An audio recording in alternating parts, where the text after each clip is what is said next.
Krishna Krishna Krishna Hare Hare Hare Rama Rama Rama Hare Hare Hare Krishna Krishna Krishna Hare Hare Hare Rama Rama Rama Hare Hare Hare Krishna Krishna Krishna Hare Hare Hare Rama Rama Rama Hare Hare Hare Krishna Krishna Krishna Hare Hare Hare Rama Rama Rama Hare Hare Hare Krishna Krishna Krishna Hare Hare Hare Rama Rama Rama Hare Hare Hare Hare Krishna Mataji. Thank you Mataji. പ്രണാമം. ഹരേ കൃഷ്ണ. ഓം നമോ ഭഗവതേ വാസുദേവായ. ഓം നമോ ഭഗവതേ വാസുദേവായ. ഓം നമോ ഭഗവതേ വാസുദേവായ. ഓം അജ്ഞാനതിമിരാന്ധസ്യ ജ്ഞാനാഞ്ജനാശലാകയ ചക്ഷുരുന്മീലിതം യേന തസ്മൈ ശ്രീ ഗുരവേ നമഃ. നമോ വിഷ്ണുപാദായ കൃഷ്ണപ്രേഷ്ഠായ ഭൂതലേ ശ്രീമതേ ഭക്തിവേദാന്ത സ്വാമിനിധി നാമിനേ. നമസ്തേ സാരസ്വതേ ദേവേ ഗൗരവാണി പ്രചാരിണേ നിർവിശേഷ ശൂന്യവാദി പാശ്ചാത്യ ദേശധാരിണേ. ജയ ശ്രീ കൃഷ്ണ ചൈതന്യ പ്രഭു നിത്യാനന്ദ ശ്രീ അദ്വൈത ഗദാധര ശ്രീവാസാദി ഗൗരഭക്തവൃന്ദ. ഹരേ കൃഷ്ണ കൃഷ്ണ കൃഷ്ണ ഹരേ ഹരേ ഹരേ രാമ രാമ രാമ ഹരേ ഹരേ. ഹരേ കൃഷ്ണ. ശ്രീ ശ്രീ രാധാ ഗോവിന്ദ് ടെമ്പിൾ ഇസ്കോൺ മാംഗ്ലൂരിന്റെ ഈശോപനിഷത്ത് ക്ലാസ്സിലേക്ക് എല്ലാവർക്കും സ്വാഗതം. ഹരേ കൃഷ്ണ. എല്ലാവർക്കും പ്രണാമം. നമ്മളിന്ന് ഈശോപനിഷത്ത് മന്ത്രം ഏതെടുക്കേണ്ടത്? 12. അപ്പൊ 2 എടുക്കാൻ പറ്റുള്ളൂ തോന്നുന്നു. ഒത്തിരി കൂടുതലുണ്ട് അപേക്ഷിച്ച് നോക്കുമ്പോ. അപ്പൊ നമ്മൾ ഇന്നലെ മന്ത്രം 9, 10, 11 നമ്മൾ കണ്ടിട്ടുണ്ടായിരുന്നു അല്ലെ? 9, 10, 11 നമ്മൾ എന്താ ഇന്നലെ പറഞ്ഞത്? അജ്ഞതയും മിഥ്യാജ്ഞാനം. എന്തിനെ കുറിച്ചായിരുന്നു? 9 അജ്ഞതയും മിഥ്യാജ്ഞാനവും. അതായത് വിദ്യയെയും അവിദ്യയെ കുറിച്ചാണ് നമ്മൾ പറഞ്ഞത്. വിദ്യ അവിദ്യ അതിനെ കുറിച്ചായിരുന്നു 9, 10, 11. വിദ്യ അവിദ്യയെ കുറിച്ചാണ് പറഞ്ഞത്. വിദ്യ എന്ന് പറഞ്ഞാല് നമ്മൾ പറഞ്ഞ 9ാമത്തെ മന്ത്രത്തിൽ എന്താണ് പറഞ്ഞത്? വിദ്യ തെറ്റായിട്ടുള്ള ആധ്യാത്മിക ജ്ഞാനം. തെറ്റായ ജ്ഞാനമാണ്, ആധ്യാത്മിക ജ്ഞാനമാണ്. അവിദ്യ എന്ന് പറഞ്ഞാൽ എന്താണ്? ഭൗതിക ജ്ഞാനമാണ്. നമ്മളെ അന്ധകാരത്തിലേക്ക് നയിക്കുന്നു. 10ാമത്തെ മന്ത്രത്തിൽ പറഞ്ഞു വിദ്യ എന്ന് പറഞ്ഞാല് ജ്ഞാനം കൊണ്ട് ഭഗവാന്റെ ലോകത്തിലേക്ക്. വിദ്യ കൊണ്ട് ഒരു ഫലവും കിട്ടും, അവിദ്യ കൊണ്ട് വേറൊരു ഫലവും കിട്ടുന്നതാണ്. ഒന്ന് അന്ധകാരത്തിലേക്ക് കൊണ്ടുപോകുന്നു, ഒന്ന് നമ്മൾ എന്തിലേക്ക് കൊണ്ടുപോകും? പ്രകാശത്തിലേക്ക് കൊണ്ടുപോകും. അതായത് നമുക്ക് എന്ത് സാധിക്കും? വേറെ 2 ഫലങ്ങളാണ്. രണ്ട് ഭാഗത്തേക്ക് പോകും. 3ാമത്തെ നമ്മൾ എന്ത് പറഞ്ഞു? വിദ്യയെ കുറിച്ച് അറിഞ്ഞിരിക്കണം. എങ്കിൽ മാത്രമേ നമുക്ക് എന്ത് സാധിക്കുള്ളൂ? ഈ ജനന മരണ ചക്രത്തിൽ നിന്ന് മറികടക്കാനായിട്ട് സാധിക്കുള്ളൂ എന്നുള്ളത് നമ്മൾ കണ്ടു അല്ലെ? 9, 10, 11 ഇത് തന്നെ സെയിം ആണ് അടുത്ത പറയാം. അപ്പൊ ഇത് നമ്മള് അറിവിന്റെ അടിസ്ഥാനത്തിലാണ് ഗ്രൂപ്പ് ആക്കിയിട്ടുണ്ടായിരുന്നത് അല്ലെ? ഇനി അടുത്തത് ആരാധനയുടെ അടിസ്ഥാനത്തിലാണ് ഗ്രൂപ്പ് തിരിക്കുന്നത്. അടുത്തത് ആരാധനയുടെ അടിസ്ഥാനത്തിലാണ് ഗ്രൂപ്പ് ആക്കുന്നത്. ഇപ്പൊ അറിവിന്റെ അടിസ്ഥാനത്തിൽ വിദ്യ അവിദ്യ എന്ന് പറഞ്ഞു. ഇനി അതേപോലെ തന്നെ ആരാധനയുടെ അടിസ്ഥാനത്തിൽ കൂടെ സെയിം 9, 10, 11 പോലെ തന്നെയാണ് അടുത്ത 12, 13, 14 മന്ത്രത്തിൽ വരുന്നത്. 12ാമത്തെ വിദ്യക്ക് പകരം നമ്മൾ എന്ത് പറയുന്നു? ആരാധനയുടെ അടിസ്ഥാനത്തിലാണെന്ന് പറഞ്ഞു. അപ്പൊ ആരാധന എന്ന് പറയുമ്പോ 2 താരതമ്യം. ഇവിടെ നമ്മൾ വിദ്യയും അവിദ്യയും നമ്മൾ താരതമ്യം ചെയ്തു അല്ലെ? അതേപോലെ തന്നെ ഈ ആരാധന താരതമ്യം ചെയ്യുന്നത് ഭഗവാനോടുള്ള ആരാധനയായിട്ടും ദേവന്മാരോടുള്ള ആരാധനയായിട്ടും 2 തരത്തിൽ ആരാധന വരും, ഭഗവാന്റെയും ദേവന്മാരുടെയും. അതാണ് ഇവിടെ വരുന്നത്. അപ്പൊ ആദ്യത്തേതില് ഭഗവാൻ എന്ന് പറഞ്ഞാല് ഭഗവാന്റെ ബ്രഹ്മത്തെയാണ് ആദ്യം പറയുന്നത്, പിന്നെ വന്നിട്ട് ഭഗവാന്റെ ആരാധനയെ കുറിച്ച് പറഞ്ഞു. അപ്പൊ ആദ്യത്തെ നമ്മള് വിദ്യ എന്ന് പറഞ്ഞ തെറ്റായ ആധ്യാത്മിക ജ്ഞാനം എന്ന് പറഞ്ഞ പോലെ ഇവിടെ ആരാധന പറയുമ്പോ എന്താണ് ഫസ്റ്റ് പറയുന്നത്? ഭഗവാന്റെ ആ ബ്രഹ്മത്തിൽ ഉപകരില്ലേ? നമ്മൾ പരമസത്യത്തിന്റെ ആദ്യത്തെ ഭാവം ബ്രഹ്മഭാവം, ബ്രഹ്മത്തിലെ കുറിച്ചാണ്. വിദ്യ എന്നുള്ളത് ആരാണോ തെറ്റായി മനസ്സിലാക്കുന്നത് അല്ലാണ്ട് വിദ്യ എന്നുള്ളത് പിന്നെ തെറ്റായി മനസ്സിലാക്കുന്നത് കൊണ്ടല്ലേ? അല്ലാണ്ട് വിദ്യ എന്നുള്ളത് തെറ്റായ സംഭവമല്ലല്ലോ. അല്ല, തെറ്റായി മനസ്സിലാക്കുന്നതല്ല പ്രഭു, തെറ്റായിട്ട് കൊടുക്കുന്നത്. അതായത് നമ്മൾ പറഞ്ഞു വേദങ്ങളെ തെറ്റായിട്ട് വ്യാഖ്യാനിക്കുക. അത് നമ്മളെ ഇഷ്ടത്തിന് നമ്മൾ വ്യാഖ്യാനിക്കുക. വേദങ്ങളുടെ ലക്ഷ്യം എന്താണ്? എപ്പോഴും ഭഗവാനെ കുറിച്ച് അറിയാന്നുള്ളതാണ്. എല്ലാം ഭഗവാനിലേക്ക് ലക്ഷ്യമാക്കിയിട്ടുള്ളതാണ് വേദങ്ങൾ. അതിന് പകരം അവരെന്ത് പറയുന്നു? വേദങ്ങൾ എന്ന് പറഞ്ഞാൽ നമുക്ക് സ്വർഗത്തിലേക്ക് പോകാനുള്ള വഴിയാണെന്ന് പറഞ്ഞു കഴിഞ്ഞാൽ എന്താണ്? തെറ്റായിട്ടുള്ളതായി മാറി. അവരുടെ ഇഷ്ടത്തിന് അവർ വ്യാഖ്യാനിക്കുന്നു. അതാണ്. അങ്ങനെ അവരത് മറ്റുള്ളവർക്ക് പറഞ്ഞു കൊടുക്കുമ്പോ അതെന്തായി? തെറ്റായിട്ടുള്ള അറിവായി മാറി. അതാണ് അവ പറയുന്നത്. അതാണ് നമ്മൾ വേദവാദരത എന്ന് പറഞ്ഞിട്ട് എടുത്തു പറഞ്ഞില്ലേ, അത് തെറ്റായ രീതിയിൽ അവർ വ്യാഖ്യാനിക്കുക ചെയ്യുന്നത് അതിന്. അതാണ് നമ്മൾ പറയുന്നത് കേട്ടോ അവിടെ. അല്ലാതെ തെറ്റായിട്ട് മനസ്സിലാക്കുന്നതല്ല. ഞാൻ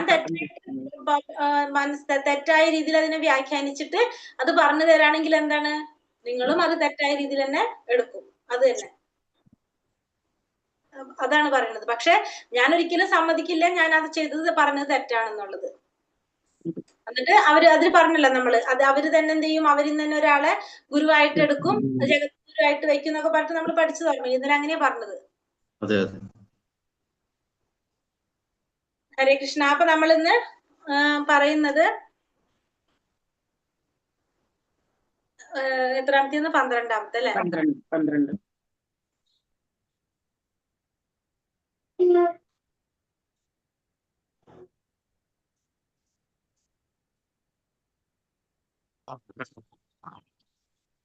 ഈശോപനിഷത്ത് മന്ത്രം 12. ശ്രീ ശ്രീ രാധാ ഗോവിന്ദിക്ക് ജയ്, ശ്രീല പ്രഭുപാദിക്ക് ജയ്.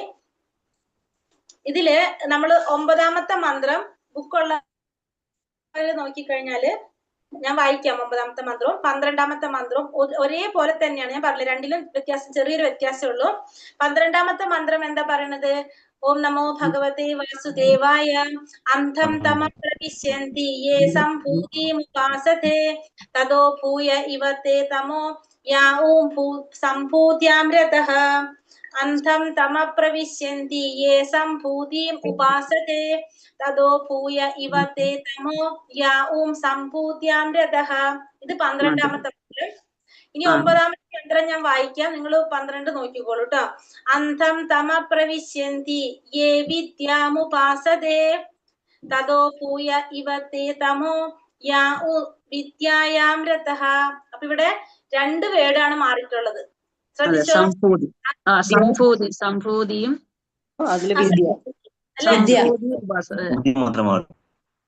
അതിന് അവിടെ വിദ്യക്ക് പകരം അവിടെ ബാക്കിയെല്ലാം ഒരേപോലെ തന്നെയാണ്. അവിടെ വിദ്യക്ക് പകരം വിദ്യ അവിദ്യ എന്നുള്ളതിന് പകരം അസംഭൂതിയും പിന്നെ സംഭൂത്യാം 2 വേർഡുകൾ വന്നു. സംഭൂതി അസംഭൂതി, ഈ 2 വേർഡുകള് വിദ്യക്ക് പകരം വന്നു അല്ലെ. അപ്പൊ 9ാമത്തെ മന്ത്രത്തിൽ നമ്മൾ പറഞ്ഞത് അന്ധം തമ പ്രവിശ്യന്തി യേ വിദ്യാമുപാസതേ തതോ ഭൂയ ഇവത്തെ തമോ യാ ഓം വിദ്യായാം രതഃ. ഇവിടെ 12ാമത്തെ മന്ത്രം പറഞ്ഞു അന്ധം തമ പ്രവിശ്യന്തി യേ സംഭൂതിമുപാസതേ തതോ ഭൂയ ഇവത്തെ തമോ യാ ഓം സംഭൂത്യാം രതഃ. ഈ രണ്ടിന്റെ മന്ത്രത്തിൽ വരുന്ന 2 വേർഡുകളാണ് വ്യത്യാസമുള്ളത്. വിദ്യ അവിദ്യക്ക് പകരം ഇവിടെ സംഭൂതി അസംഭൂതി.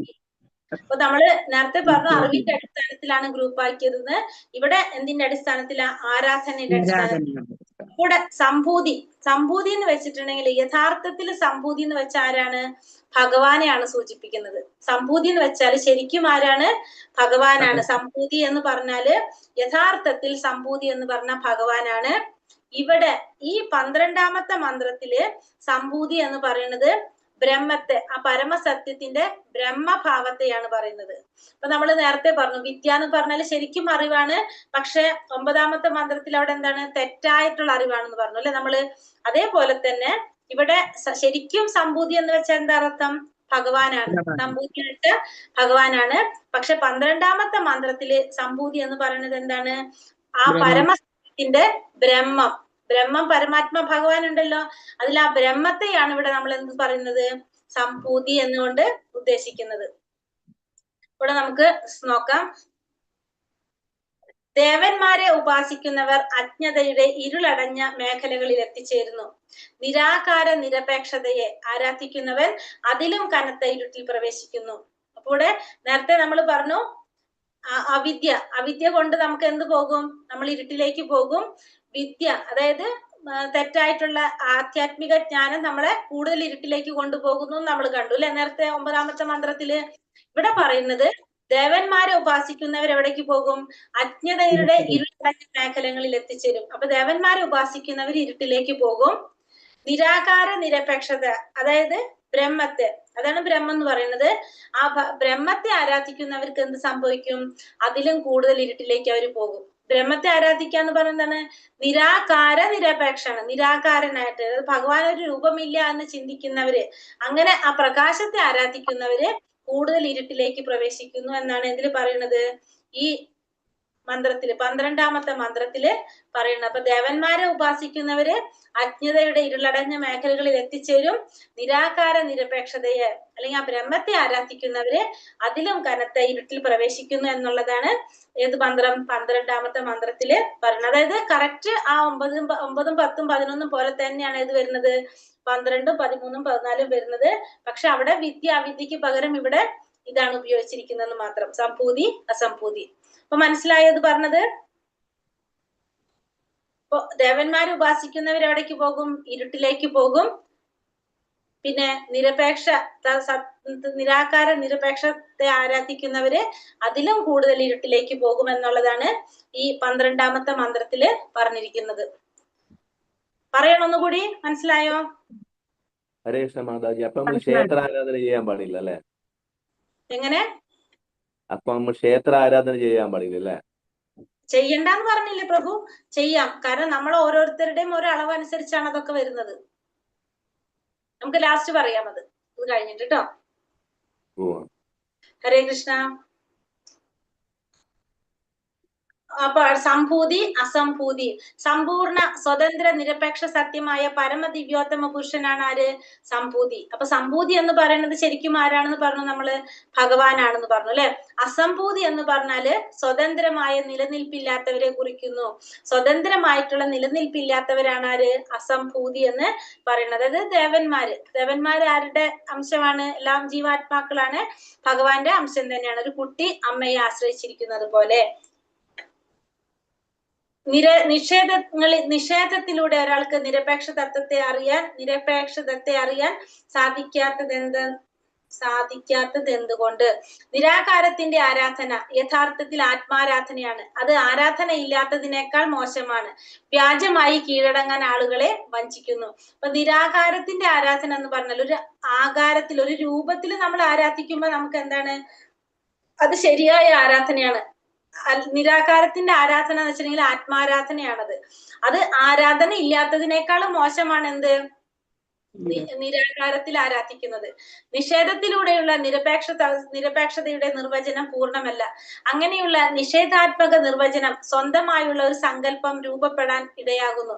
അങ്ങനെ നിരപേക്ഷ സത്യം രൂപരഹിതവും നിർഗുണവും ആയിരിക്കുമെന്ന് സ്വയം സങ്കല്പിക്കുന്നു. അപ്പൊ നമ്മൾ എന്താ വിചാരിക്കുന്നത്? നിഷേധത്തിലൂടെ നിരപേക്ഷതയുടെ നിർവചനം പൂർണ്ണമല്ല ഒരിക്കലും. ആ നിരപേക്ഷതയുടെ എങ്ങനെയാണ് കണക്കാക്കുന്നത്? അപ്പൊ അത് രൂപരഹിതനായിട്ടും നിർഗുണനായിരിക്കുമെന്നാണ് സങ്കല്പിക്കുന്നത്. അത് ബ്രഹ്മസാക്ഷാത്കാരമാണ്. അതായത് ഈശ്വരന്റെ നിരാകാര ജ്യോതിസിലെത്തുന്നത് സാക്ഷാത്കാരമാണ്. പക്ഷെ വീണ്ടും മുന്നേറി പരമദിവ്യോത്തമ പുരുഷനായ ഭഗവാനിൽ എത്തിച്ചേരാൻ കഴിയുകയില്ല. ഇവിടെ ഈ സാക്ഷാത്കാരം ഏതാണ്? നിരാകാര സാക്ഷാത്കാരം എന്ന് പറഞ്ഞാല് ബ്രഹ്മത്തെ സാക്ഷാത്കരിക്കുന്നതാണ്. ബ്രഹ്മം, പരമാത്മാ, ഭഗവാൻ എന്നുള്ള ആ ബ്രഹ്മത്തെ സാക്ഷാത്കരിക്കുന്നതാണ്. ആ പരമതത്വം 3 ഭാവത്തിൽ സാക്ഷാത്കരിക്കപ്പെടും. ഏതൊക്കെയാണ്?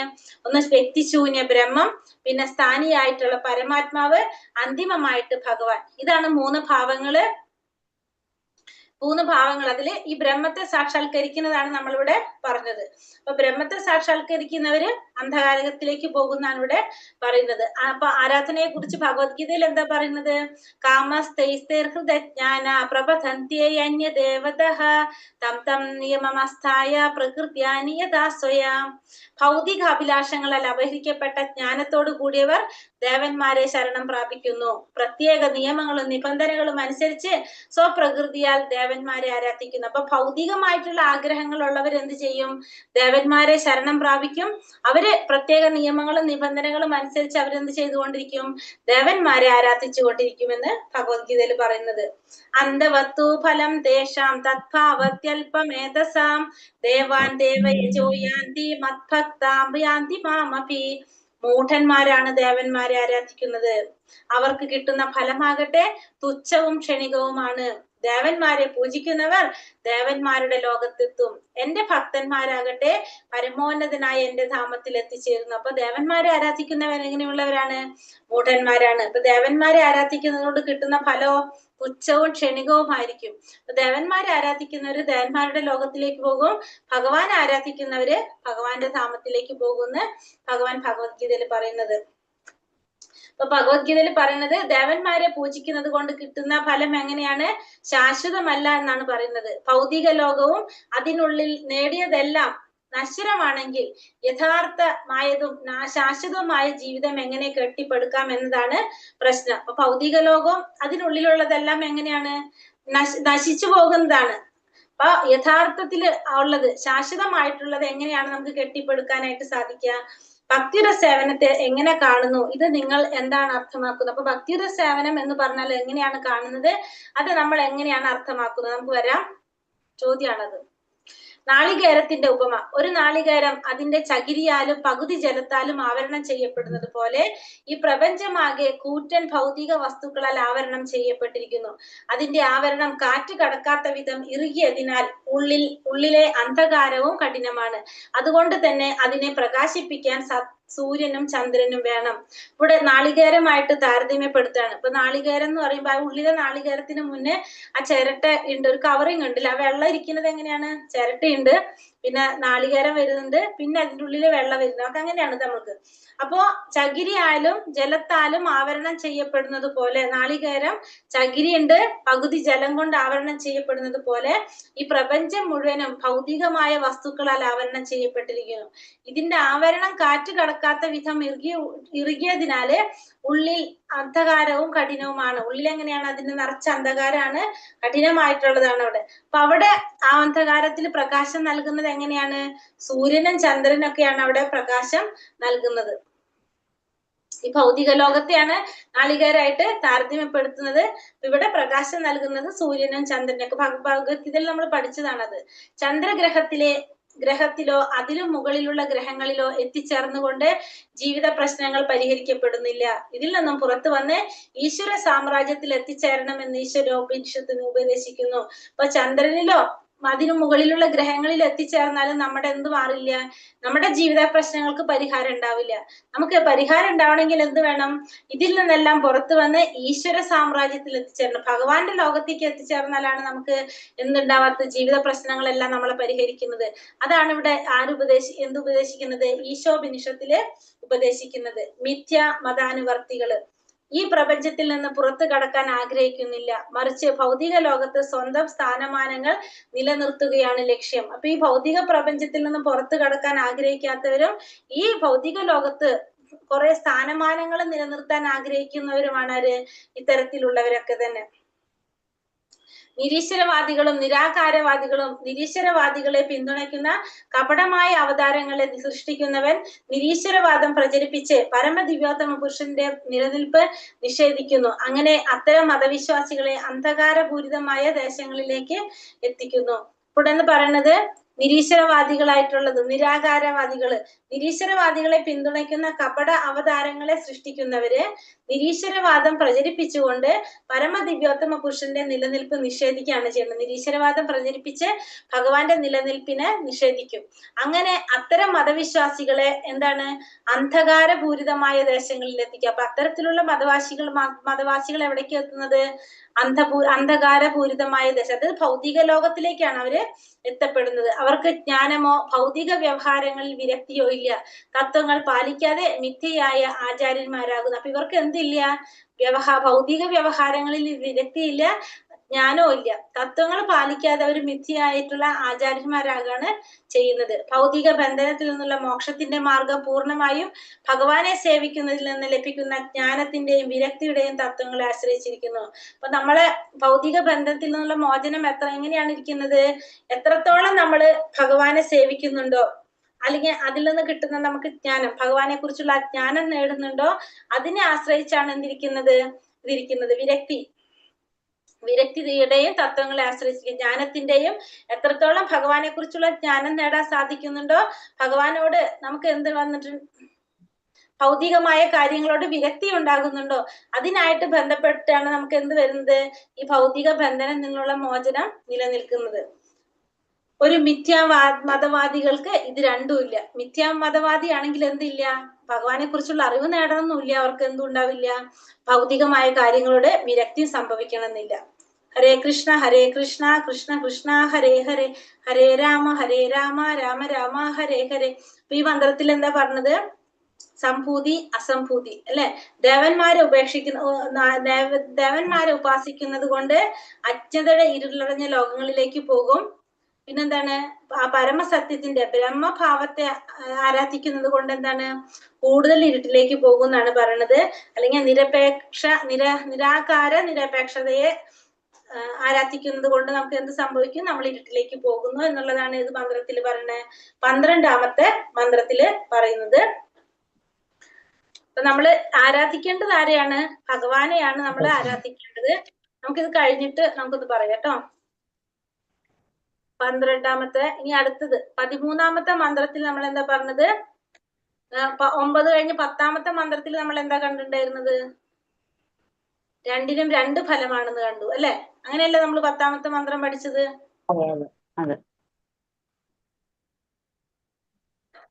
അപ്പൊ ഇവിടെ എന്താന്ന് നോക്കാം നമുക്ക്.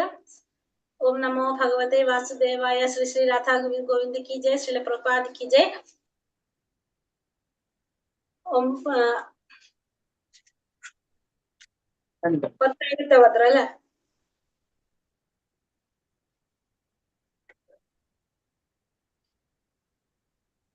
പത്താമത്തെ മന്ത്രം, 13ാമത്തെ മന്ത്രം നോക്കാം.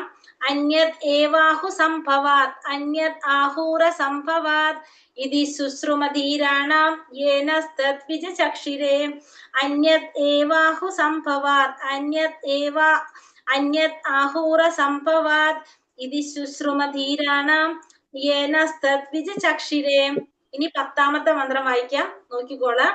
അന്യത് ഏവാഹുർ വിദ്യയാ അന്യത് ആഹൂര വിദ്യയാ ഇതി ശുശ്രുമധീരാണാം യേന തദ്വിജചക്ഷിരേ. ഇവിടെ അസംഭവാത് 2 വാക്കുകൾ അല്ലെ. വിദ്യക്കും അവിദ്യക്കും പകരം എന്ത് ചേർത്തു, സംഭവാത്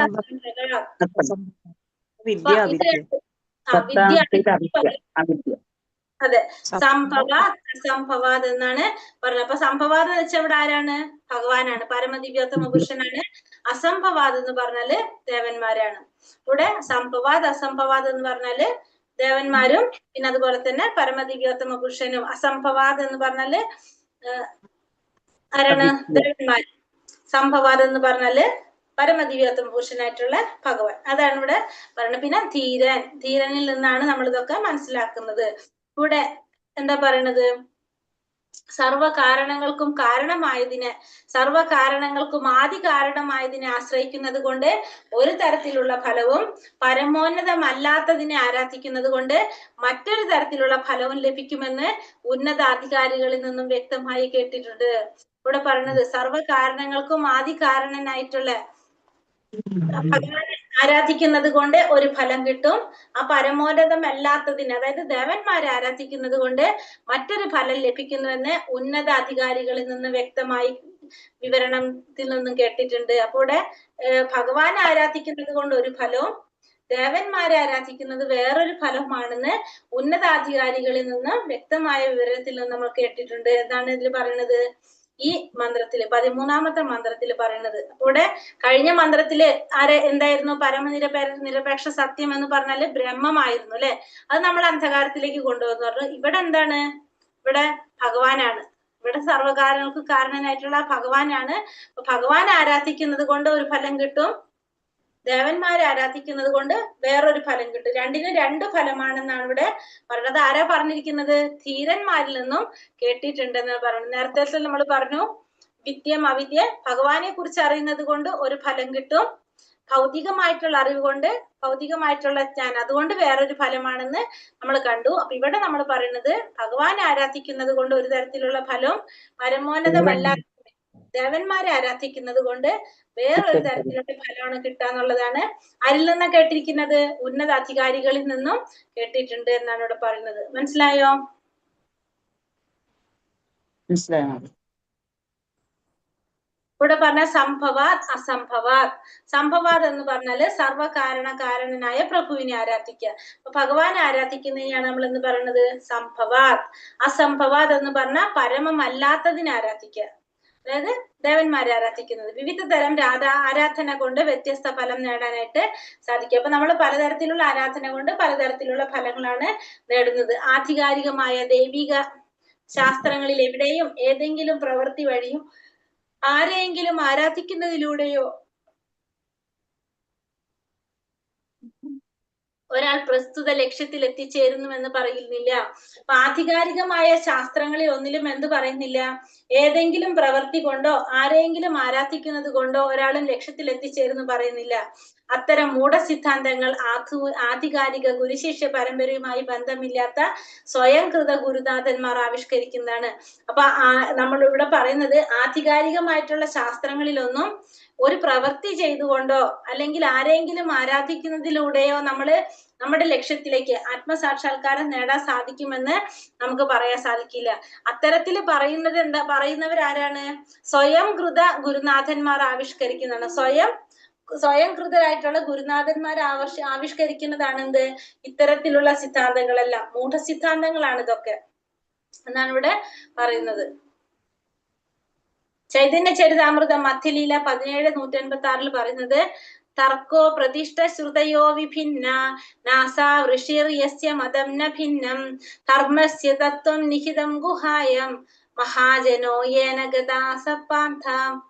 ശ്രീ ചൈതന്യ മഹാപ്രഭു തുടർന്നു, ശുഷ്കവാദങ്ങൾ കൊണ്ട് നിഗമനത്തിലെത്താനാവില്ല. മറ്റുള്ള മഹത് വ്യക്തികളിൽ നിന്ന് ഭിന്നമായ അഭിപ്രായമില്ലാത്ത ആളെ ഒരു മഹാനായ ഋഷിയായി പരിഗണിക്കുകയില്ല. വൈവിധ്യമാർന്ന വേദശാസ്ത്രങ്ങൾ വെറുതെ പഠിക്കുന്നത് കൊണ്ട് മാത്രം ധാർമ്മിക തത്വങ്ങളെ മനസ്സിലാക്കാൻ കഴിയുന്ന ശരിയായ പാതയിലേക്ക് വരാനാവില്ല. കളങ്കമറ്റ ആത്മസാക്ഷാത്കാരം നേടിയ വ്യക്തിയുടെ ഹൃദയത്തിൽ ധാർമ്മിക തത്വങ്ങൾ ഗുപ്തമായിരിക്കുന്നു. ആയതിനാൽ ശാസ്ത്രോക്തി പോലെ മഹാജനങ്ങൾക്ക് അനുസരിക്കുന്ന പാത സ്വീകരിക്കേണ്ടതാണ്. ഇവിടെ ചൈതന്യ മഹാപ്രഭു പറയുന്നതാണ്, ശുഷ്കവാദങ്ങൾ കൊണ്ട് നിഗമനത്തിലെത്താനായിട്ട് സാധിക്കില്ല. മറ്റുള്ള മഹത് വ്യക്തികളിൽ നിന്ന് ഭിന്നമായ അഭിപ്രായം ഇല്ലാത്ത ആളെ ഒരു മഹാനായ ഋഷിയായിട്ട് പരിഗണിക്കുന്നില്ല. അപ്പൊ മറ്റുള്ള മഹത് വ്യക്തികളിൽ നിന്നും ഭിന്നമായിട്ടുള്ള അഭിപ്രായമില്ലാത്ത ഒരാളെ നമുക്ക് എന്ത് പറയാൻ സാധിക്കില്ല? ഋഷിയായിട്ട് പരിഗണിക്കാനായിട്ട് പറ്റില്ല. വൈവിധ്യമാർന്ന വേദശാസ്ത്രങ്ങൾ വെറുതെ പഠിക്കുന്നത് കൊണ്ടും ധാർമ്മിക തത്വങ്ങളെ മനസ്സിലാക്കാൻ കഴിയുന്ന ശരിയായ പാതയിലേക്ക് വരാനാവില്ല. അപ്പോ ധാർമ്മിക തത്വങ്ങൾ വെറുതെ പഠിക്കുന്നത് കൊണ്ടോ പിന്നെ പറഞ്ഞ പോലെ തന്നെ ധാർമ്മിക തത്വങ്ങള് ശാസ്ത്രങ്ങൾ വെറുതെ പഠിക്കുന്നത് കൊണ്ടോ ധാർമ്മിക തത്വങ്ങള് ശരിയായ മനസ്സിലാക്കാൻ കഴിയാത്തത് കൊണ്ട് നമുക്ക് എന്ത് സാധിക്കില്ല? നമ്മൾ ആ ശരിയായ പാതയിലേക്ക് നമുക്ക് കടക്കാനായിട്ട് സാധിക്കില്ല. കളങ്കമറ്റ ആത്മസാക്ഷാത്കാരം നേടിയ വ്യക്തിയുടെ ഹൃദയത്തിൽ തത്വങ്ങൾ ഗുപ്തമായിരിക്കുന്നു. അപ്പൊ കളങ്കമറ്റ അല്ലെങ്കിൽ ആത്മസാക്ഷാത്കാരം നേടിയ വ്യക്തിയിൽ എങ്ങനെയാണ്? ഈ തത്വങ്ങളെല്ലാം ഗുപ്തമായിരിക്കും. ഇതൊക്കെ അറിവ് നേടിയിട്ടുണ്ടാവും. ആ വ്യക്തിയുടെ ഉള്ളില് സുരക്ഷിതമായിരിക്കും, രഹസ്യമായിരിക്കും. ആയതിനാൽ ശാസ്ത്രോക്തി പോലെ മഹാജനങ്ങൾക്കനുസരിച്ച് പാത സ്വീകരിക്കേണ്ടതാണ്. അപ്പൊ അതുകൊണ്ട് നമ്മൾ എന്ത് വേണം? ഓരോരുത്തരും ആ ജനങ്ങളുടെ അവരവരുടെ രീതിക്ക് മഹാജനങ്ങൾ അനുശാസിക്കുന്ന പാത സ്വീകരിക്കുക. അപ്പൊ ഓരോരുത്തരും എങ്ങനെയാണ് സ്വീകരിക്കേണ്ടത്? നമുക്ക് വേണ്ട രീതിയിലുള്ള പാതയായിരിക്കണം നമ്മൾ സ്വീകരിക്കുന്നത്. മഹാജനങ്ങൾ അനുശാസിക്കുന്ന പാതയാണ് നമ്മൾ സ്വീകരിക്കേണ്ടത്. അല്ലാതെ എന്താണ് പറയുന്നത്? ധാർമ്മിക തത്വങ്ങളെ മനസ്സിലാക്കാൻ കഴിയുന്ന ശരിയായ പാതയിലേക്ക് വരാനായിട്ട് സാധിക്കില്ല. അപ്പൊ നമുക്ക് ഓരോരുത്തരും എങ്ങനെ പറയുന്നത്? മഹത് വ്യക്തികളിൽ നിന്ന് ഭിന്നമായ അഭിപ്രായങ്ങൾ ഇല്ലാത്ത ഒരു വ്യക്തിയെ ഋഷിയായിട്ട് പരിഗണിക്കാനായിട്ട് സാധിക്കില്ല. ഇപ്പോ നമ്മൾ ഈ പറഞ്ഞ ശാസ്ത്രങ്ങളും ഒക്കെ വെറുതെ പഠിക്കൊണ്ട് മാത്രം നമുക്ക് എന്താ സാധിക്കില്ല? ധാർമ്മിക തത്വങ്ങളെ മനസ്സിലാക്കാൻ കഴിയുന്ന ശരിയായ പാതയിലേക്ക് വരാനായിട്ട് ഒരാൾക്കും സാധിക്കില്ല. വെറുതെ നമ്മള് പഠിച്ചത് കൊണ്ട് മാത്രം നമുക്ക് എന്ത് സാധിക്കില്ല, നമുക്ക് ആ വഴിയിലേക്ക് കയറാനായിട്ട് സാധിക്കില്ല. എല്ലാ റോഡുകളും റോമിലേക്ക് നയിക്കില്ല. അപ്പൊ അതിനൊന്നും പറയണ എല്ലാ റോഡും നമ്മൾ എവിടേക്ക് കൊണ്ടുപോവില്ല, റോമിലേക്ക് പോകില്ല. വിശ്വാസിനായ ആത്മീയ ഗുരു എല്ലാ മാർഗവും ഒരു ലക്ഷ്യത്തിലാണ് നയിക്കുമെന്ന് പറയുന്നില്ല. ലക്ഷ്യസ്ഥാനത്തെത്താനുള്ള ടിക്കറ്റ് വാങ്ങിയാൽ മാത്രമേ അവിടെ എത്തിക്കാനായിട്ട് സാധിക്കുള്ളൂ എന്നാണ് അർത്ഥമാക്കുന്നത്. അപ്പൊ കൽക്കട്ടയിലേക്ക് പോവാനായിട്ട് ഒരു വ്യക്തി ടിക്കറ്റ് എടുത്തിട്ട് ആ വ്യക്തിക്ക് ബോംബെയിൽ ഇറക്കണം എന്ന് പറഞ്ഞു കഴിഞ്ഞാൽ നടക്കുന്ന കാര്യമല്ല. കൽക്കട്ടയിലേക്ക് ടിക്കറ്റ് എടുത്താൽ കൽക്കട്ടയിലേക്ക് തന്നെ പോകണം. ബോംബെയിലേക്ക് പോകണമെങ്കിൽ ബോംബെയിലേക്ക് ടിക്കറ്റ് എടുക്കണം. അപ്പൊ ഇതാണ് പറയുന്നത് വിവിധ തരം ആരാധന കൊണ്ട് വ്യത്യസ്ത ഫലം ലഭിക്കുന്നത്. നമ്മൾ ആരെയാണോ ആരാധിക്കുന്നത് നമുക്ക് എവിടേക്കാ പോകാൻ പറ്റുക, ആ ലോകത്തിലേക്കാണ് പോകാനായിട്ട് സാധിക്കുന്നത്. സ്വസ്ഥചിത്തരായ ആത്മീയ ഗുരുവിൽ നിന്ന് കേൾക്കാത്ത പക്ഷം ഒരാൾക്ക് അതീന്ദ്രിയ ജ്ഞാനത്തിന്റെ താക്കോൽ ലഭിക്കില്ല. അപ്പൊ നമുക്ക് അതീന്ദ്രിയ ജ്ഞാനത്തിന്റെ താക്കോൽ ലഭിക്കണമെങ്കിൽ നമുക്ക് എന്ത് വേണം, ശരിയായൊരു ഗുരുവിൽ നിന്ന് നമ്മളത് കേൾക്കണം. വേദസാഹിത്യത്തിൽ പരാമർശിക്കാത്ത ഒന്നും തന്നെ യഥാർത്ഥ ആചാര്യൻ ഒരിക്കലും അവതരിപ്പിക്കുന്നില്ല. അപ്പൊ ഒരിക്കലും യഥാർത്ഥ ആചാര്യൻ എന്താ അവതരിപ്പിക്കില്ല, നമ്മുടെ വേദസാഹിത്യങ്ങളിൽ പരാമർശിക്കാത്ത, ശാസ്ത്രങ്ങളിൽ പറയാത്ത ഒരു കാര്യവും ഒരിക്കലും ആര് പറയില്ല, ആചാര്യന്മാര് പറയില്ല. അവര് പറയുന്നതെല്ലാം എങ്ങനെയായിരിക്കും, ശാസ്ത്രങ്ങളിൽ പറയുന്ന കാര്യങ്ങളായിരിക്കും ആചാര്യന്മാര് എപ്പോഴും പറയുന്നത്. എല്ലാ വൈദിക സാഹിത്യവും നാരായണൻ അഥവാ കൃഷ്ണൻ തന്നെയാണ് സർവ്വ കാരണങ്ങൾക്കും കാരണഭൂതനെന്ന് ഉറപ്പിച്ചിരിക്കുന്നു. വേദങ്ങൾ, ഉപനിഷത്തുകൾ, ഇതിഹാസങ്ങൾ, ബ്രഹ്മസംഹിത എന്നിവയിൽ തുടങ്ങി പ്രഭുപാദർ ക്രമാനുഗതമായാണ് ചെയ്യുന്നത്. അപ്പോ എല്ലാ വൈദിക സാഹിത്യങ്ങള് അതെല്ലാം എങ്ങനെയാണ്, നാരായണൻ അഥവാ കൃഷ്ണൻ തന്നെയാണെന്ന് ഉറപ്പിക്കുന്നു. അപ്പൊ എല്ലാത്തിലും പറയുന്നത് എന്താണ്, ഭഗവാൻ തന്നെയാണ്. ഭഗവാൻ പരമദിവ്യോത്തമ പുരുഷനായ ഭഗവാൻ ശ്രീകൃഷ്ണൻ തന്നെയാണ് ആര്, എല്ലാ കാരണങ്ങൾക്കും കാരണഭൂതനാണെന്നുള്ളത് ഉറപ്പിച്ചു പറയാണ് ഇവിടെ. വേദങ്ങളും ഉപനിഷത്തുകളും ഇതിഹാസങ്ങളും ബ്രഹ്മസംഹിത തുടങ്ങിയ പ്രഭാതർ എല്ലാതും എന്താണ് ഉറപ്പിച്ചു പറയുന്നത്, സർവ്വ കാരണങ്ങൾക്കും കാരണനായിട്ടുള്ളത് ആരാണ്, ആ ഭഗവാൻ ശ്രീകൃഷ്ണൻ തന്നെയാണെന്നാണ് അവിടെ ഉറപ്പിച്ച് പറയുന്നത്. ഭൗതിക ആധ്യാത്മിക ഉറവിടങ്ങളുടെ ഉറവിടം ഞാനാണ്, എല്ലാം എന്നിൽ നിന്നാണ് ഉണ്ടായത്. ഇത് പൂർണ്ണമായിട്ടും അറിയുന്ന ബുദ്ധിമാന്മാർ എന്റെ സേവനത്തിൽ ഏർപ്പെടുകയും എന്നെ ഉള്ളഴിഞ്ഞ് ആരാധിക്കുകയും ചെയ്യും. അപ്പൊ ഭൗതികത്തിന്റെയും ആത്മീയത്തിന്റെയും എല്ലാത്തിന്റെയും ഉറവിടം ആര് തന്നെയാണ്, ഭഗവാൻ തന്നെയാണ്. എല്ലാം ഇത് ഭഗവാനിൽ നിന്ന് തന്നെയാണ് ഉണ്ടായത്. ഇത് മനസ്സിലാക്കുന്നവരെന്താണ്, ഭഗവാന്റെ സേവനത്തിൽ ഏർപ്പെടുന്നു, ഭഗവാനെ ഉള്ളഴിഞ്ഞ് ആരാധിക്കുന്നു. ഭക്തിയുത സേവനം സ്വീകരിച്ചാൽ കൃഷ്ണൻ ഹൃദയത്തിനുള്ളിൽ നിന്ന് സഹായിക്കും. അപ്പൊ ഭക്തിയുത സേവനം ചെയ്യാൻ തുടങ്ങിക്കഴിഞ്ഞാൽ ഭഗവാൻ നമ്മളെ എങ്ങനെ സഹായിക്കും, ഹൃദയത്തിൽ ഇരുന്നു കൊണ്ട് നമ്മളെ സഹായിക്കും. വംശത്തിന് വേണ്ടി ഫലപ്രദമായ എന്തെങ്കിലും ചെയ്യണമെന്ന് നിങ്ങൾ കൃഷ്ണനെ ആരാധിക്കണം. അപ്പൊ മനുഷ്യവംശത്തിന് വേണ്ടി ഫലപ്രദമായ എന്തെങ്കിലും ചെയ്യണമെങ്കിൽ നിങ്ങൾ എന്ത് ചെയ്യണം, നമ്മൾ ഭഗവാനെ ആരാധിക്കണം. നമ്മൾ മനുഷ്യജന്മം എന്ന് പറഞ്ഞാൽ തന്നെ ഭഗവത് സേവനത്തിന് വേണ്ടിയിട്ടുള്ളതാണ്. നമ്മൾ എന്തെങ്കിലും ചെയ്യണമെങ്കിൽ നമ്മൾ എന്ത് ചെയ്തിരിക്കണം, നിർബന്ധമായിട്ടും നമ്മൾ ഭഗവാനെ ആരാധിച്ചിരിക്കണം. വേരിൽ വെള്ളം ഒഴിക്കുന്നതിന്റെ ഉപമ. ദേവന്മാരെയും മനുഷ്യത്വത്തെയും ആരാധിക്കുന്നതിനുള്ള ആത്മീയ നേതാക്കളുടെ തെറ്റായ ശ്രമങ്ങൾ വേരുകൾക്ക് പകരം ഇലകൾ നനയ്ക്കുന്നത് പോലെയാണ്. കൂടെ ദേവന്മാരെ മനുഷ്യത്വത്തെയും ആരാധിക്കുന്നതിനുള്ള ആത്മീയ നേതാക്കളുടെ തെറ്റായ ശ്രമങ്ങൾ എന്ന് പറയുന്നത് എന്താണ്, വേരുകൾക്ക് മാത്രം വെള്ളം ഒഴിക്കാനായിട്ട്, വേരുകൾ വെള്ളം ഒഴിക്കുന്നതിന് പകരം ഇലകൾ നനയ്ക്കുക. അപ്പൊ നമുക്ക് എന്താ സംഭവിക്കുന്നത്, അതിന്റെ പോഷക മൂല്യങ്ങളൊന്നും ഇല്ലാണ്ടായിട്ട് മാറും. മാത്രമല്ല എല്ലാം വരണ്ടു പോകും. പരമപുരുഷനെ സമർപ്പണവും ആരാധനയും പഠിപ്പിക്കണമെന്ന് മനുഷ്യരാശിയുടെ യഥാർത്ഥ സേവനം അർപ്പിക്കുന്നത് എന്തിനാണ് ചെയ്യുന്നത്, പരമപുരുഷനെ സമർപ്പണവും ആരാധനയും പഠിപ്പിക്കുമ്പോഴാണ് എന്ത്, മനുഷ്യരാശിക്കുള്ള യഥാർത്ഥ സേവനം സേവനം അർപ്പിക്കുന്നത്. അപ്പൊ നമ്മള് മനുഷ്യജന്മത്തിന്റെ ലക്ഷ്യം തന്നെ നമുക്ക് ഭഗവാനെ സേവിക്കാന്നുള്ളതാണ്. അപ്പൊ ഭഗവാനെ സേവിക്കാനായിട്ട് ഭഗവാനെ ശരിയായ രീതിയിൽ സമർപ്പണം ചെയ്യുക, ആരാധനയെ ചെയ്യുക. അതാണ് നമുക്ക് എന്ത് ചെയ്യാൻ സാധിക്കുന്നത്, യഥാർത്ഥ സേവനം നമുക്ക് ഭഗവാൻ അർപ്പിക്കാനായിട്ട് സാധിക്കുന്നത്. അപ്പോ നമ്മളെ മനുഷ്യജന്മത്തിന്റെ ലക്ഷ്യം തന്നെ നമുക്ക് എന്താണ്, ഭഗവാന്റെ സേവനം എന്നുള്ളതാണ്. യഥാ തരോർമൂല നിഷേചനേന തൃപ്യന്തി തൃപ്യന്തി തത്സ്കന്ധ ഭുജോപശാഖ പ്രണോപഹാരാച യഥേന്ദ്രിയാണാം തഥൈവ സർവാർഹണ മച്ചുതേച്യ. ഓക്കെ, വൃക്ഷത്തിന്റെ വേരിന് പകർന്നു കൊടുക്കുന്ന ജലം അതിന്റെ തടിയെയും ശിഖിരങ്ങളെയും ചില്ലകളെയും മറ്റെല്ലാ ഭാഗങ്ങളെയും ശക്തമാക്കുന്നത് പോലെ ആമാശയത്തിൽ നൽകുന്ന ആഹാരം ശരീരത്തിലെ എല്ലാ അവയവങ്ങളെയും ഇന്ദ്രിയങ്ങളെയും പോഷിപ്പിക്കുന്നത് പോലെ ഭക്തിയുടെ സേവനത്തിലൂടെ പരമദിവ്യം പുരുഷനായ ഭഗവാന് സമർപ്പിക്കുന്ന ആരാധനകർ ആ പരമോന്നത വ്യക്തിത്വത്തിന്റെ ഭാഗങ്ങളായ ഭഗവാന്മാരെയും യാന്ത്രികമായി സംതൃപ്തരാക്കുന്നു. എപ്രകാരമാണോ വൃക്ഷത്തിന്റെ വേരിന് പകർന്നു കൊടുക്കുന്ന ജലം അതിന്റെ തടിനെ ശിഖരങ്ങളും ചില്ലകളും മറ്റെല്ലാ ഭാഗങ്ങളിലേക്കും ആമാശയത്തിൽ നൽകുന്ന ആഹാരം ശരീരത്തിലെ എല്ലാ അവയവങ്ങളെയും ഇന്ദ്രിയങ്ങളെയും പോഷിപ്പിക്കുന്നത്. ഇപ്പൊ നമ്മള് വൃക്ഷത്തിന്റെ വേരില് വെള്ളം ഒഴിച്ചു കൊടുത്തു കഴിഞ്ഞാല് അതെന്താണ് സംഭവിക്കുന്നത്? അതിന്റെ എല്ലാ ഭാഗങ്ങളെയും പോഷിപ്പിക്കാൻ അതുകൊണ്ട് സാധിക്കും. അപ്പോ ഭക്തിയുടെ സേവനത്തിലൂടെ പരമദിവ്യോത്തമ പുരുഷനായ ഭഗവാന് സമർപ്പിക്കുന്ന ആരാധകർക്ക് എന്ത് സാധിക്കും? ആ പരമോന്നതമായ വ്യക്തിത്വത്തിന്റെ ഭാഗങ്ങളായിട്ടുള്ള ദേവന്മാരെയും യാന്ത്രികമായി സംതൃപ്തരാക്കാൻ സാധിക്കും. ദേവന്മാരെ സന്തോഷിപ്പിക്കാനായിട്ടും എന്ത് സാധിക്കും? ഭക്തിയുടെ സേവനത്തിലൂടെ ഭഗവാന് സമർപ്പിക്കുന്ന ആരാധനകള്. ഭഗവാൻ ആരാധന ചെയ്തു കഴിഞ്ഞാൽ ഭഗവാൻ മാത്രമല്ല സന്തോഷിക്കുന്നത്, ദേവന്മാര് പോലും സന്തോഷിക്കും. ബുദ്ധ എന്ന് വെച്ചാൽ എന്താണ്? ഭഗവാനെ ആരാധിക്കുന്നവരാണ് ബുദ്ധ. യഥാർത്ഥ വിദ്വാനായ ഒരാൾ മഹാജ്ഞാനികളും വേദങ്ങളും നൽകുന്ന തെളിവുകളിൽ നിന്ന്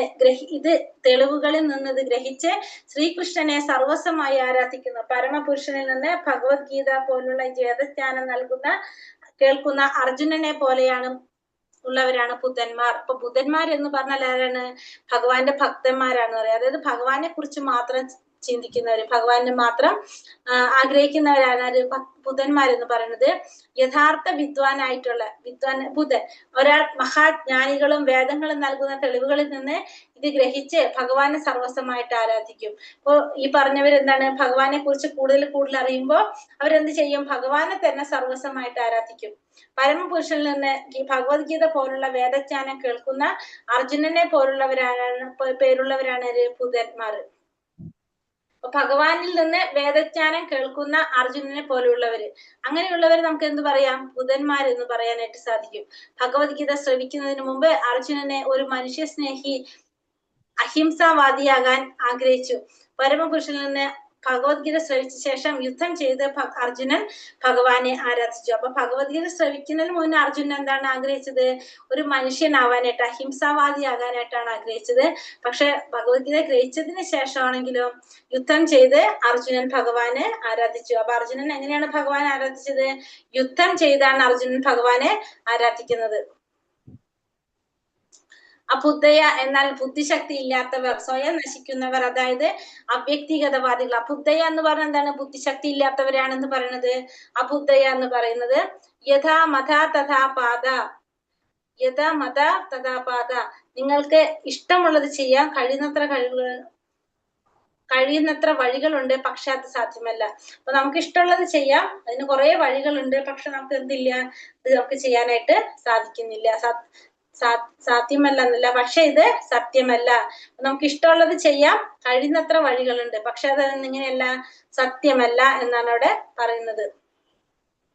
വേദാന്ത സൂത്രപ്രകാരം സംഭൂത എന്നാൽ ജനനത്തിന്റെയും നിലനിൽപ്പിന്റെയും പ്രഭവസ്ഥാനം എന്നതുപോലെ നാശത്തിന് ശേഷവും അവശേഷിക്കുന്ന സംഭരണി. ജന്മാദിയസ്യത വേദാന്ത സൂത്രത്തിന്റെ സ്വാഭാവിക വ്യാഖ്യാനമായ ശ്രീമദ് ഭാഗവതത്തിന്റെ അതേ കർത്താവ് തന്നെ പറയുന്നു, എല്ലാ ആവിർഭാവത്തിന്റെയും പ്രഭവസ്ഥാനം ഒരു ജഡവസ്തുവായ ശില പോലെയല്ലെന്നും അഭിജ്ഞൻ അഥവാ പൂർണ്ണബോധവാനാണെന്നും.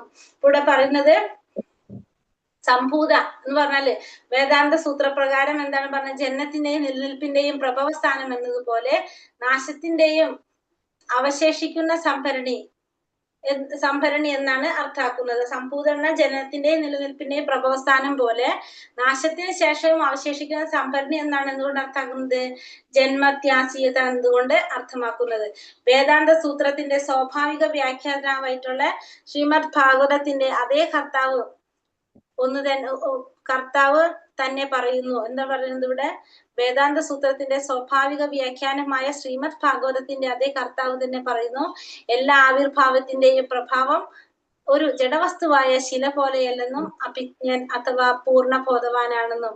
ഇവിടെ പറയുന്നത് എല്ലാറ്റിന്റെ പ്രഭവസ്ഥാനം എന്ന് പറയുന്നത് ഒരു ജഡവസ്തുവായിട്ടുള്ളത് ശരീരം പോലെ ശില പോലെയല്ല, ആത്മാവിനെ അഭിജ്ഞൻ അഥവാ പൂർണ്ണബോധവാനാണ്, അഭിജ്ഞനാണ്. അതായത് നമ്മളെ ഭാഗവതത്തിലെ ശ്ലോകം ഭഗവാനെ കുറിച്ച് പറയുന്നതാണ്.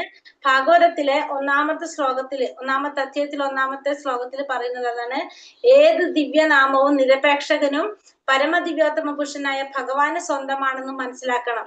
കൂടാതെ സർവ ആകർഷക എന്ന വരുന്ന കൃഷ്ണ എന്ന പദത്തിൽ ആ നാമത്തെ നിശ്ചയമായും ആവിഷ്കരിക്കുകയും വേണം. കൂടെ ഭഗവാന്റെ ദിവ്യനാമം നിരപേക്ഷനും പരമദിവ്യോത്തമ പുരുഷനായ ഭഗവാന് സ്വന്തമാണെന്ന് നമ്മൾ മനസ്സിലാക്കണം. കൂടാതെ നമ്മൾ കൃഷ്ണ എന്ന പദത്താല് നിശ്ചയമായിട്ടും ഭഗവാനെ സ്വീകരിക്കുക. നമുക്ക് എന്ത് വേണം? കൃഷ്ണ എന്ന നാമത്തെ നിശ്ചയമായിട്ടും ആവിഷ്കരിക്കുകയും വേണം എന്ന് പറഞ്ഞിവിടെ പറഞ്ഞപ്പോ അഭിജ്ഞൻ എന്ന് പറഞ്ഞാൽ എന്താണ്? പൂർണ്ണമായിട്ട് എല്ലാം അറിയുന്നവനാണ് അഭിജ്ഞൻ. പൂർണ്ണ അഭിജ്ഞനാണ് ഭഗവാൻ, എല്ലാം അറിയുന്നവനാണ് ഭഗവാൻ എന്ന് നമുക്ക് പറയാം. ആവിർഭാവത്തിന്റെയും പ്രഭവമായ ജഡവസ്തുവായ ശില പോലെയെന്നും അഭിജ്ഞൻ എന്ന് പറഞ്ഞ പൂർണ്ണബോധവാനാണെന്നാണ്. അഭിജ്ഞൻ എന്ന് വെച്ചാൽ എല്ലാം അറിയുന്നവൻ, പൂർണ്ണബോധവാനാണെന്നും അർത്ഥാക്കുന്നു. ഞാൻ ഭൂതം ഭാവി വർത്തമാനം എന്നിങ്ങനെ പൂർണ്ണബോധവാനാണെന്നും ബ്രഹ്മാവും ശിവനും ദേവന്മാരുൾപ്പെടെ ആരും തന്നെ പൂർണ്ണരായി അറിയുന്നില്ലെന്നും ഭഗവത്ഗീതയിൽ പറയുന്നു. ഇവിടെ ഭഗവാൻ എങ്ങനെയാണ് ഭൂതം ഭാവി വർത്തമാനം ഇതെല്ലാം പൂർണ്ണമായിട്ട് അറിയുന്നവനാണ്. ഭൂതം ഭാവി വർത്തമാനം എല്ലാം പൂർണ്ണമായിട്ട് അറിയുന്നവനാണ് ഭഗവാൻ. പക്ഷെ ബ്രഹ്മാവും ശിവനും ഉൾപ്പെടെയുള്ള മറ്റു ദേവന്മാർക്കാർക്കും പൂർണ്ണമായിട്ട് അറിയാൻ സാധിക്കില്ല എന്നും ഭഗവത്ഗീതയിൽ പറയുന്നുണ്ട്. ഭഗവാൻ എന്തറിയാം? പൂർണ്ണമായിട്ട് എല്ലാം അറിയാനായിട്ട് പൂർണ്ണ അഭിജ്ഞൻ എന്നാണ് പറയുന്നത് ഭഗവാന്. ഭഗവാൻ എല്ലാം പൂർണ്ണമായിട്ട് അറിയുന്നത് കൊണ്ട് ഭഗവാൻ നമ്മൾ എന്ത് പറയും? പൂർണ്ണ അഭിജ്ഞൻ എന്ന് പറയും. പക്ഷെ മറ്റുള്ള ദേവന്മാർക്ക് അത് അറിയാത്തത് കൊണ്ട് അവരെ നമ്മൾ എന്ത് പറയില്ല, അങ്ങനെ പറയുന്നില്ല. അഭിജ്ഞൻ അഥവാ എല്ലാം അറിയുന്നത് കൊണ്ട് ഭഗവാനെ പൂർണ്ണ അഭിജ്ഞൻ എന്ന് പറയും. ഒരാൾ ബ്രാഹ്മണീയ ഗുണങ്ങൾ കൈവരിച്ചു കഴിഞ്ഞാൽ ഭഗവാന് ഭക്തിയുടെ സേവനം അർപ്പിക്കുന്നതിൽ സന്തോഷവും ഉത്സാഹവും സിദ്ധിക്കുകയായി ഈശ്വരജ്ഞാനം സ്വയമേവ അയാളുടെ മനസ്സിൽ അനാവരണം ചെയ്യപ്പെടുന്നു. അപ്പൊ ബ്രാഹ്മണീയമായ ഗുണങ്ങൾ കൈവരിച്ചു കഴിഞ്ഞാൽ അയാൾക്ക് എന്ത് സാധിക്കും? ഭഗവാന് ഭക്തിയുടെ സേവനം അർപ്പിക്കുന്നതിൽ സന്തോഷവും ഉത്സാഹവും സിദ്ധിക്കും. അപ്പൊ അയാളുടെ മനസ്സിലും ഉണ്ടായിരുന്ന ഈശ്വരജ്ഞാനം സ്വയമേ തന്നെ അയാളുടെ മനസ്സിൽ അനാവരണം ചെയ്യപ്പെടുകയും ചെയ്യും. ഈ ശരിയായ ശാസ്ത്രം ഗ്രഹിക്കുന്നതിലൂടെ ഒരാൾ അനുക്രമം ഭൗതിക ബന്ധങ്ങളിൽ നിന്ന് മുക്തനാകും. പ്രഭുവിന്റെ കാരുണ്യത്താൽ കലുഷിതമായ മനസ്സ് സ്ഫടിക തുല്യം ശുദ്ധമാവുകയും ചെയ്യും. അപ്പൊ ഇത്തരത്തിലുള്ള ശാസ്ത്രം ഗ്രഹിച്ചു കഴിഞ്ഞാൽ ഒരാൾക്ക് എന്ത് സാധിക്കും? ഭൗതിക ബന്ധനത്തിൽ നിന്നും മോചനം നേടാനായിട്ട് സാധിക്കും. പിന്നെ ഈ പറഞ്ഞത് പ്രഭുവിന്റെ കാരുണ്യത്താല് ഈ കലുഷിതമായ മനസ്സ് സ്ഫടിക തുല്യം ശുദ്ധമാക്കാനും, അങ്ങനെ നമ്മൾ ചെയ്യുമ്പോൾ എന്താണ്? അയാൾക്ക് ഈ തലത്തിലേക്ക് സ്ഫടിക തുല്യം ശുദ്ധമാവുകയും ചെയ്യും. ശരിയായ ശാസ്ത്രം ഗ്രഹിക്കുന്നതിലൂടെ ഒരാൾ അനുക്രമം ഭൗതിക ബന്ധങ്ങളിൽ നിന്ന് മുക്തനാകും. ശരിയായ ശാസ്ത്രം നമ്മൾ ഗ്രഹിക്കുമ്പോൾ നമുക്ക് എന്ത് സാധിക്കും? ഭൗതികമായ ബന്ധങ്ങളിൽ നിന്ന് മുക്തനാകാനായിട്ട് സാധിക്കും. അതായത് ഭഗവാനെ കുറിച്ചുള്ള ശാസ്ത്രം അറിഞ്ഞു കഴിഞ്ഞാൽ ഭഗവാന്റെ കാരുണ്യം കൊണ്ട് കലുഷിതമായ മനസ്സ് സ്ഫടിക തുല്യ ശുദ്ധമാവുകയും ചെയ്യും. അപ്പൊ ഭഗവാന്റെ കാരുണ്യം കൊണ്ട് എന്ത് സാധിക്കും? ഈ കലുഷിതമായിട്ടുള്ള മനസ്സ് ശുദ്ധമാവുകയും ചെയ്യും. നമുക്കറിയാവുന്ന കാര്യമാണത്. ഒരാൾ ഈ തലത്തിലേക്ക് എത്തിക്കഴിഞ്ഞാല് അയാൾക്ക് മുക്തനാവാനും ജീവിതത്തിന്റെ ഓരോ ചുവടുവെപ്പിലും ഭഗവാനെ ദർശിക്കാനും സാധിക്കും. അപ്പൊ ഈ ഒരു സ്റ്റേജിലേക്ക് എത്തിക്കഴിഞ്ഞാൽ ഒരു വ്യക്തിക്ക് എന്താണ്? അയാൾക്ക് മുക്തനാകാനും സാധിക്കും, ജീവിതത്തിന്റെ ഓരോ ചുവടുവെപ്പിലും ഭഗവാനെ ദർശിക്കാനായിട്ട് സാധിക്കും. ഈ ഒരു അവസ്ഥയിലേക്ക് എത്തിക്കഴിഞ്ഞാൽ മുക്തനാകാനും ജീവിതത്തിന്റെ ഓരോ ചുവടുവെപ്പിലും ഭഗവാനെ ദർശിക്കാനും ആ വ്യക്തിക്ക് സാധിക്കും. ഇതാണ് ഈശോപനിഷത്തിലെ മന്ത്രത്തിൽ വിവരിച്ചിട്ടുള്ള സംഭവ എന്നതിന്റെ പൂർണ്ണത. അപ്പൊ ഇതാണ് ഇവിടെ എന്ത് പറയുന്നത്, സംഭവ എന്ന വാക്കിന്റെ പൂർണ്ണത എന്ന് കൊണ്ടുദ്ദേശിക്കുന്നത്. അപ്പൊ ഭഗവാനെ കുറിച്ച് മനസ്സിലാക്കി കഴിഞ്ഞാൽ എന്ത് സാധിക്കും, മുക്താത്മാവാകാനും ഓരോ ചുവടുവെപ്പിലും ഭഗവാനെ ദർശിക്കാനായിട്ടും സാധിക്കും. ഹരേ കൃഷ്ണ കൃഷ്ണ കൃഷ്ണ ഹരേ ഹരേ, ഹരേ രാമ രാമ രാമ ഹരേ ഹരേ. വഞ്ചകൽപതരുപശ്ച കൃപാ സിന്ധോഭ്യവ ച പതിതാനാം പാവനേഭ്യോ വൈഷ്ണവേഭ്യോ നമോ നമഃ. അനന്ത കോടി വൈഷ്ണവ ഭക്തവൃന്ദി കി ജയ്. ശ്രീല പ്രഭുപാദ് കി ജയ്. ഗുരുദേവ് കി ജയ്. നിത്തായ ഗുരു പ്രമാനന്ദേ. ഹരി ഹരി ബോൾ. ഹരേ കൃഷ്ണ.